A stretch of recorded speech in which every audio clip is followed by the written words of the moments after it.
Hello out there, casual fanatics. Jeremy here, and oh my god, that's the last week or so been crazy.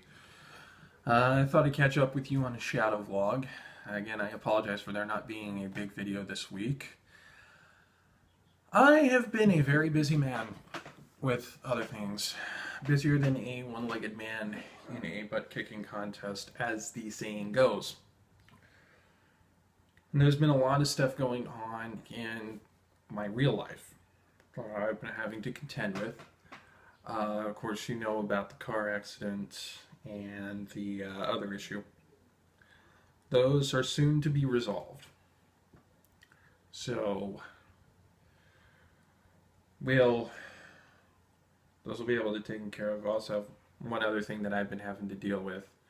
I'm not going to go too much into detail on it because if I did, my mom would kick my butt. So, the people who need to know already know. But it is now Friday the 11th, and it has been a week, since almost a full week since my accident.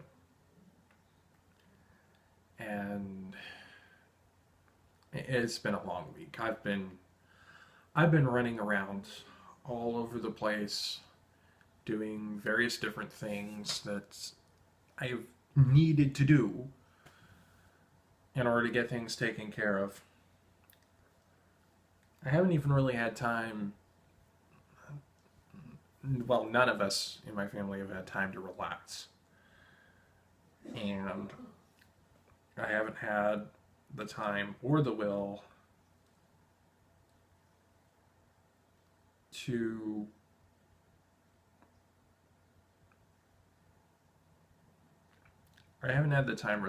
to even play any RPGs, any Pathfinder or D&D or anything like that.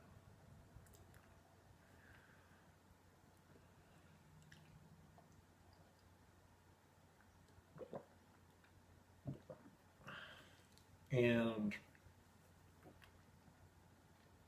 I do want to bring the channel back. I do want to keep doing my D&D type stuff. The Pokemon stuff I may downplay somewhat.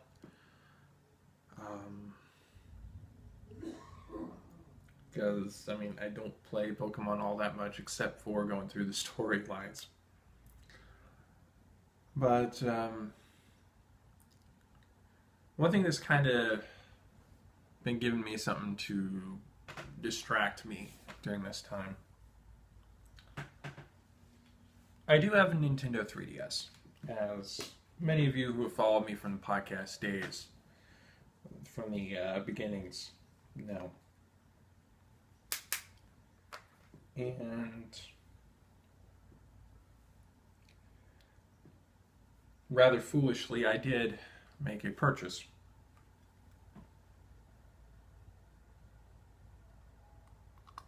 Fire Emblem Fates Birthright. And if you'll give me a moment, I'm actually going to open up the game here so I can show you what my castle code is.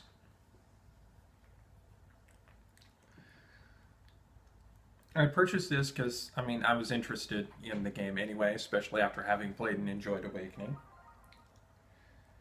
And I was going to wait for the special edition, but that turned out to not be very feasible, so I just decided to go ahead and start with Birthright and later pick up Conquest and Revelation so I can have all of the stories. The character that I have created,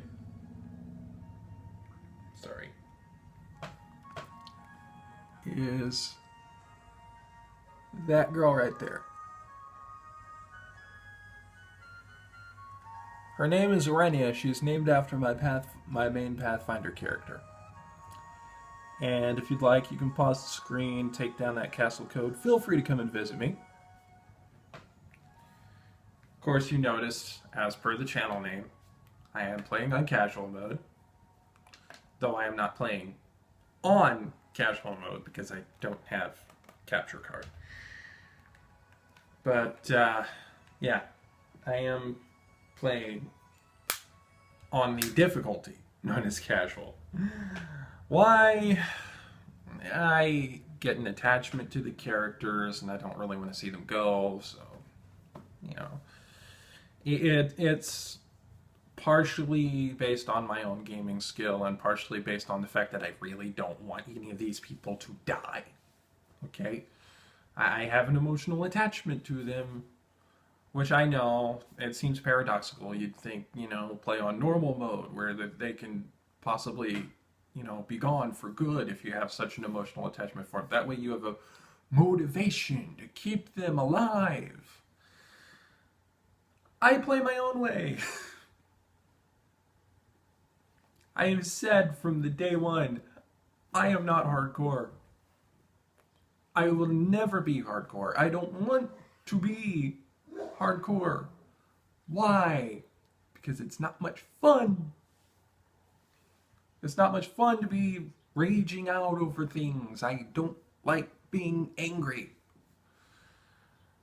Which is probably why I registered as a Democrat instead of a Republican. I don't like being angry.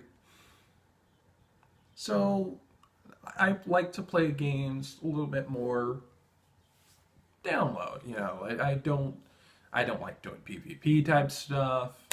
I try to eschew games that are designed to make you frustrated and get at you over and over and over again.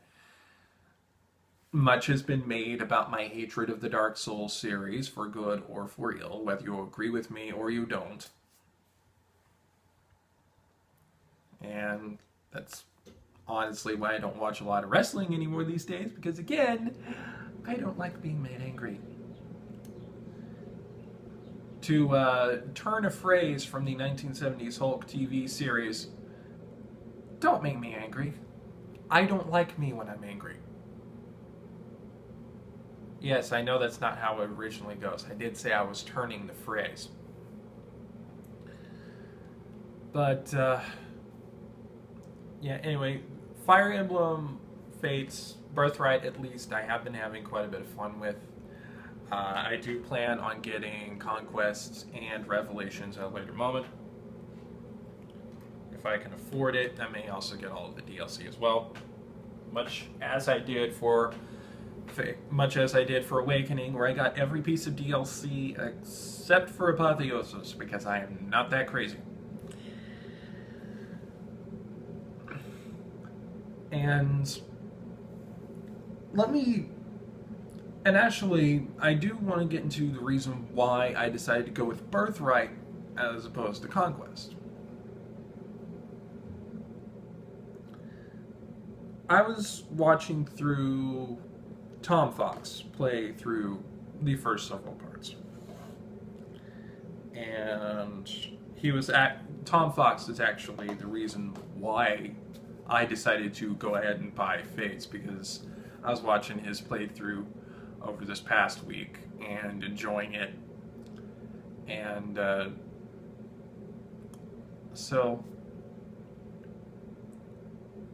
I decided to go with the Birthright, not because of the ties to blood,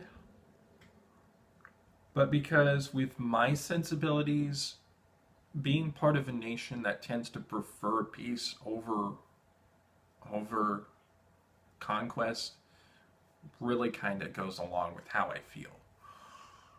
Aside from that, admittedly, I am ever so slightly a weeaboo, and I do have quite a bit of respect for Japanese culture, so going with the more Japanese style country as opposed to the more German styled one kind of makes sense. This is not to say I don't have any plans on playing Conquest. It's just that I preferred to start with that because I wanted to go with the more peaceful route. With the one that's just dedicated to getting stuff done, you know.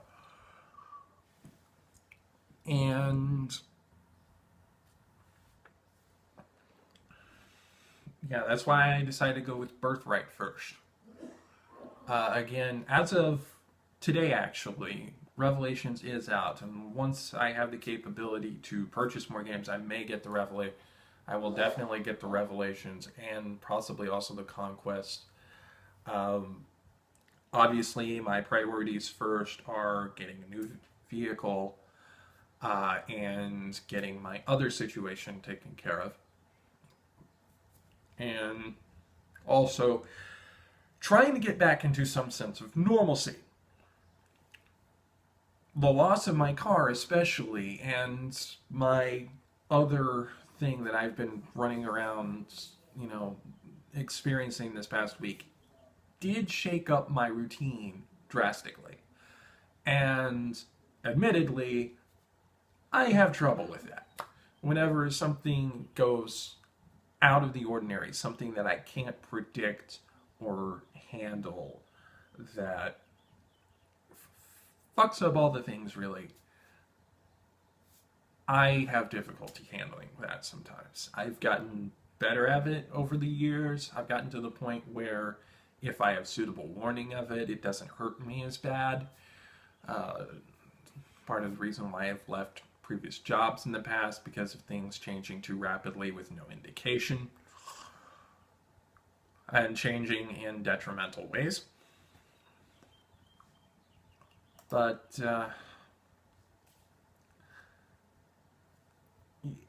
I am trying to get back into some sense of normalcy. There are still some threads left hanging right now that I have yet to get completely resolved. But I'm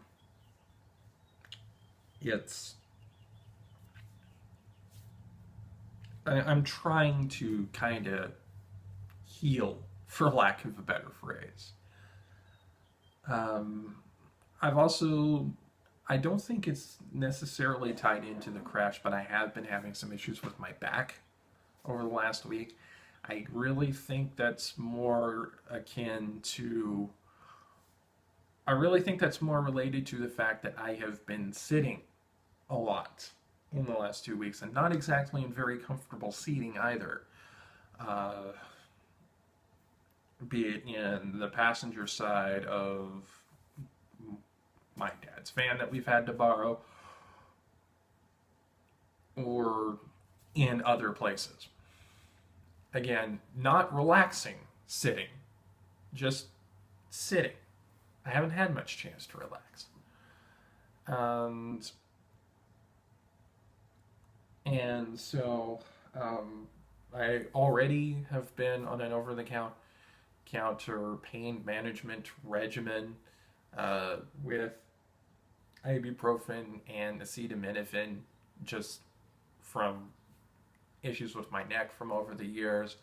I have been continuing that, especially with my back issues. So it's been a long road to get back to some kind of normalcy.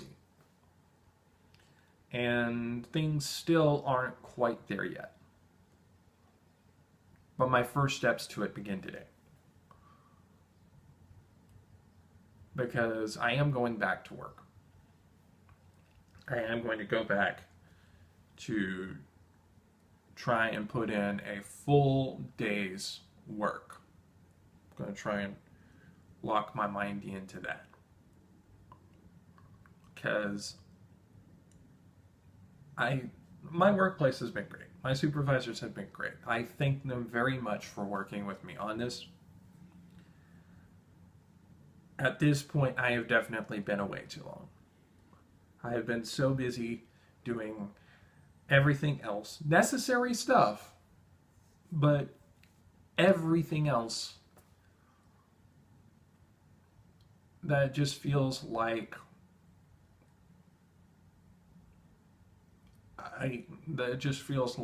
the last week or so my life has not been my own. And For those of you who are not yet, maybe watching this, who are not yet adults, first of all, I curse a lot. Why the fuck are you watching this? Second, for those of you who are not yet in your late 20s or your early 30s, as I am, I'm going to let you know right off the head. Adulting is hard. Being an adult sucks.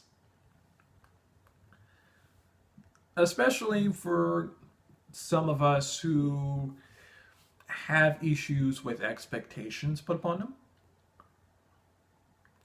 who don't like having any expectations put on them that are not their own. And you're going to end up having to do a lot of things as an adult that you don't really want to do. Maybe even some things that you're not comfortable with doing. And again, I get it. I mean, I'm with you. I feel you. I know what it's like. I wish it were easier. Hell, I try to, only do the necessary things when they are absolutely necessary to do. I still try to find some kind of balance. That's pretty much what life is about. Balancing out the things that you have to do with the things that you want to do. It's not a very easy process by any means. It's kind of like if you're ever on a seesaw by yourself and you're standing upright on the seesaw right around the center, in order to keep that balanced, you have to constantly keep making adjustments. You have to, lean one way when you're starting to drift too far to one. You have to kind of lean the other when you're starting to drift to the other. It's an active process. And even if you lay down on the seesaw, it becomes a little bit easier, but you're still moving back and forth just with your breath, because the force of the air is pushing one side down every now and again, and you're still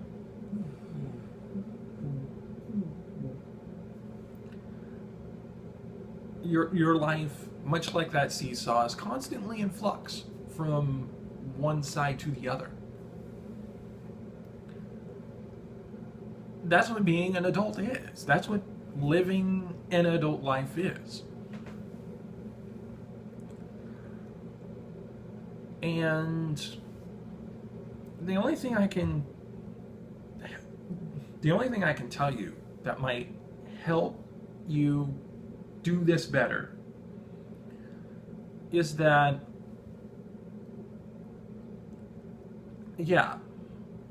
having to make those tiny adjustments can be a pain in the ass.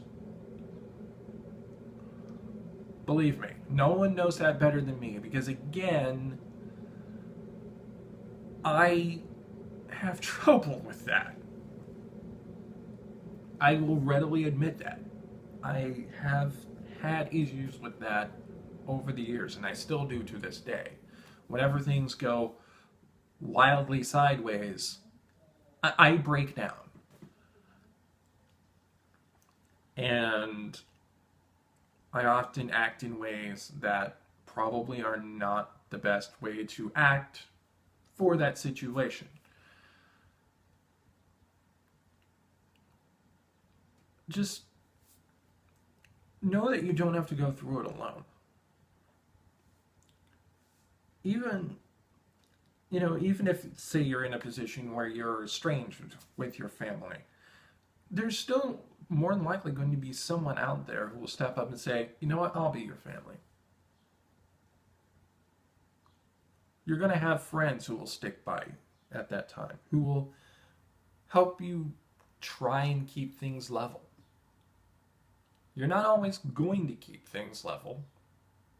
Sometimes the upset goes really, really wild, as it did for me this last week. But you're going to have people there who are willing to stand by your side, who are willing to help bring the seesaw back in balance.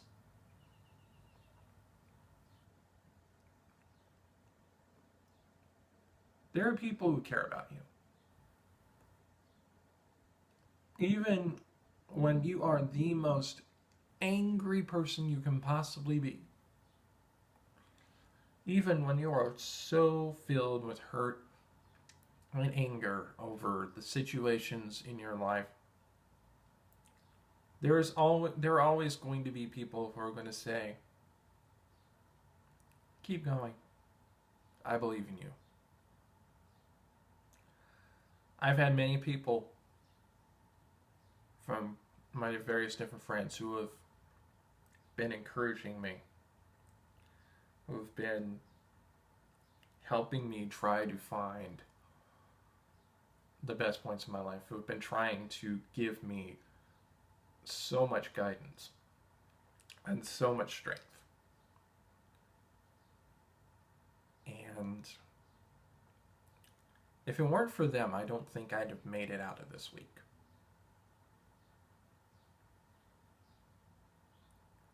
So,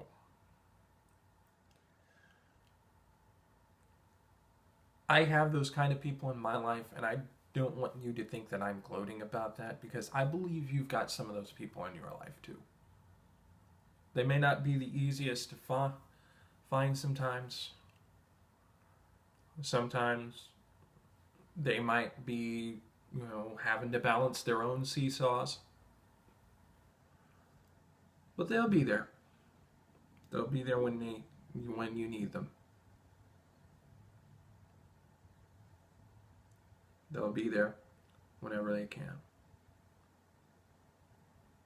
And they'll be there to let you know you're not alone.